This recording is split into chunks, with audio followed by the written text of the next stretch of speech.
আসসালামু আলাইকুম। চলে আসলাম একটা নতুন ভ্লগ নিয়ে। আজকে জামাই স্পেশাল রান্না দেখাবো। আজকে জামাই বাসায় আছে দেখে সে আজকে স্পেশাল গরুর মাংস রান্না করবে।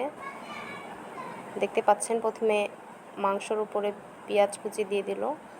একটা বাটিতে আদা বাটা, রসুন বাটা, জিরা বাটা, তেজপাতা, দারচিনি, লবঙ্গ, জিরার গুঁড়া, ধনার গুঁড়া, হাফ কাপ টক দই দিয়ে সুন্দরভাবে মাখিয়ে কিছুক্ষণের জন্য মিনিট করে রেখে দিতে হবে। তারপরে একটি কড়াইয়ে পেঁয়াজ কুচি দিয়ে ওতে তেল দিয়ে কিছুক্ষণ সুন্দরভাবে বাদামি বাদামি করে ভেজে নিতে হবে। পেঁয়াজ কুচি বাদামি হয়ে আসলে তাতে 1 চামচ জিরা দিয়ে